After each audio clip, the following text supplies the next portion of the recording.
2 से 3 दिनों से लगातार बारिश का दौर है। तेज़ बारिश और कई इलाकों में ओलावृष्टि के कारण जो रबी की फसल है वो पूरी तरह नष्ट हो चुकी है।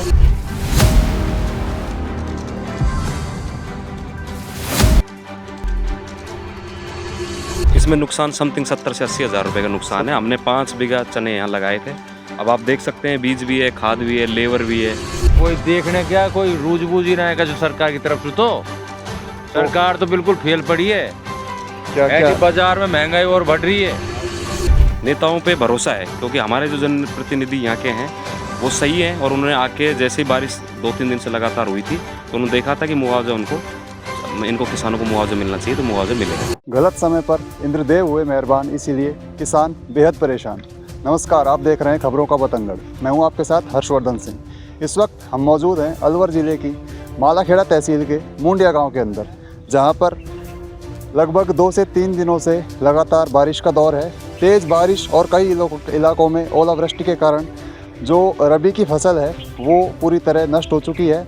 जैसा आप मेरे ठीक पीछे तस्वीरों में देख सकते हैं कि गेहूं जो आज से 2 दिन पहले तक सही स्थिति में थे, कल ज़ोरदार बारिश आई, तेज़ हवा लगातार चली और अंधड़ के कारण जो गेहूं की फसल है पूरी तरह से नष्ट हो चुकी है। किसान इस चीज़ से काफ़ी चिंता में हैं और सरकार से लगातार उम्मीद कर रहे हैं कि एक जो निश्चित मुआवजा है वो किसानों को दिया जाए।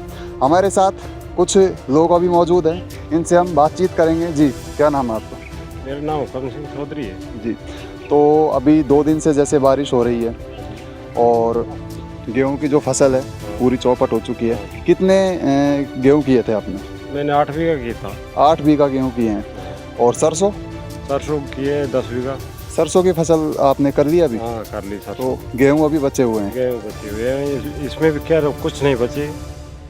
तो जैसे 8 बीघा में सब खराब हो गए, पूरे खराब हो चुके हैं। जैसा कि बच्चों साहब गेहूं तो जब बचेगा। जैसे पूरी जो फसल है गेहूं की, नीचे गेहूं लेट गए हैं और बड़े हैं, देखो ना। वो जो दाने हैं, जैसे कि दाने भी नीचे धंसने के बाद गलने लग गए, खराबी आ जाती है। खराबी आ रही है, गल रहे हैं, ये गले पड़े हैं, देखो अपना आप ही गिरे पड़े, क्या हो रहे हैं। तो जैसे कोई सरकार की तरफ से ऐसा कोई आश्वासन आया है, कोई सरकारी अधिकारी यहाँ पे आया है? अभी तो कोई नहीं आया साहब यहाँ। कोई देखने क्या, कोई रूझबूझ ही ना है जो सरकार की तरफ से। तो सरकार तो बिल्कुल फेल पड़ी है। क्या ऐसी क्या बाजार में महंगाई और बढ़ रही है। क्या मांगे हैं सरकार से?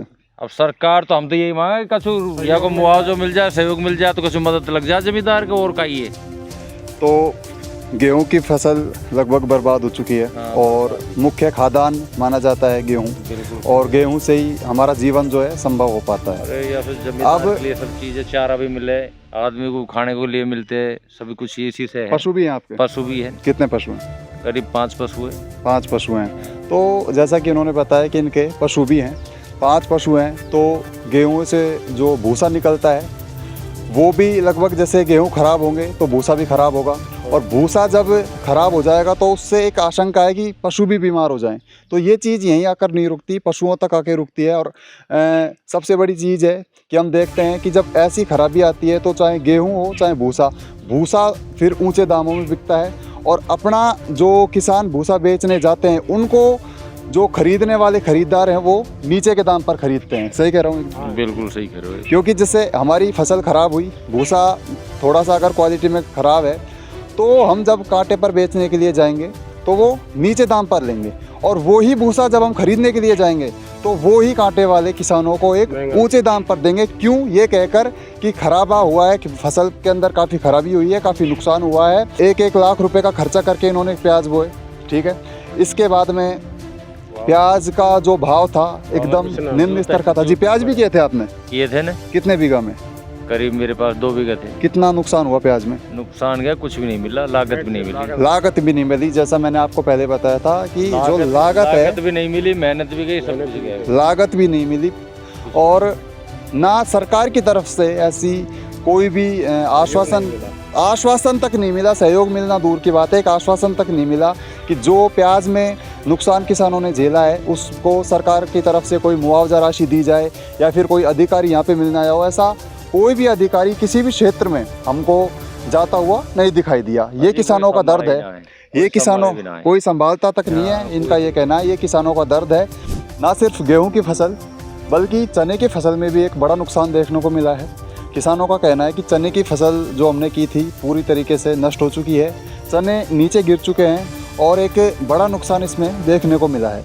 जो किसान हैं उनसे हम बातचीत करेंगे और जानने का प्रयास करेंगे कि किस तरीके से और कितना नुकसान इनको हुआ है। जी, क्या नाम है आपका? मेरा नाम नरेंद्र सिंह नरूका है। जी, नरेंद्र सिंह जी, जो चने की फसल आपने की थी इसमें कितना नुकसान मानते हैं आप? इसमें नुकसान समथिंग 70 से 80 हज़ार रुपये का नुकसान है। हमने 5 बीघा चने यहाँ लगाए थे। अब आप देख सकते हैं बीज भी है, खाद भी है, लेबर भी है। बहुत मेहनत करने के बाद भी आप देख सकते हैं किस तरीके से हमारी फसल नष्ट हो चुकी है और कुछ लेना देना इसमें बचा नहीं है। और अभी तक ऐसा कोई चाहे जनप्रतिनिधि हो प्रशासन की तरफ से, चाहे कोई नेता हो, कोई अभी तक आश्वासन भी नहीं आया है कि कितना क्या मुआवजा किसानों को दिया जाएगा जितना उन्होंने नुकसान झेला है। ये भी जो सरकार के जनप्रतिनिधि हैं तो आ ही रहे हैं, बता भी रहे हैं कि भाई जो मदद किसान की होगी वो मदद हम किसानों की करेंगे। तो ऐसा कोई नेता आया था यहाँ पे? नेताजी आए थे यहाँ पे। तो उनका क्या कहना था? कहना था कि भाई जो देखा था उन्होंने कि भाई हकीकत में उन्होंने ज़मीनी स्तर पे कि भाई मुआवजा किसान को मिलना चाहिए और जो फसल नष्ट हुई है उसका मुआवजा मिलेगा। आपको विश्वास है नेताओं की इन चीज़ों पर कि जो वो कह के गए हैं वो पूरा करेंगे? नेताओं पे भरोसा है क्योंकि हमारे जो जनप्रतिनिधि यहाँ के हैं वो सही हैं और उन्होंने आके जैसे ही बारिश 2-3 दिन से लगातार हुई थी तो उन्होंने देखा था कि मुआवजा इनको किसानों को मुआवजा मिलना चाहिए तो मुआवजा मिलेगा। सिर्फ चने की फसल की है आपने या फिर इसके अलावा गेहूं की फसल भी? गेहूं की फसल भी, चने की, सरसों की तो पहले आपने देखा था कि सरसों तो पहले ही निकल चुकी थी। ये तो 2-4 दिन से बारिश होना शुरू हुई है। तो चने की फसल के साथ जो गेहूं की फसल है उसमें भी नुकसान हुआ है और हमें विश्वास है सरकार से कि हमें मुआवजा मिलेगा। जी, तो जैसा कि आप देख सकते हैं कि इन्होंने बताया कि सरकार के जनप्रतिनिधि जो इनसे मिलकर गए थे उन्होंने इनको आश्वस्त किया और एक विश्वास दिलाया कि जो नुकसान इन्होंने झेला है उसकी भरपाई की जाएगी।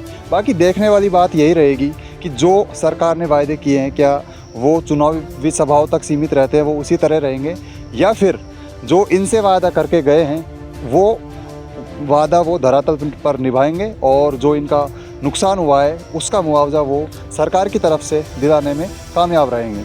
आप देख रहे हैं बतंगड़ में हूँ आपके साथ हर्षवर्धन सिंह।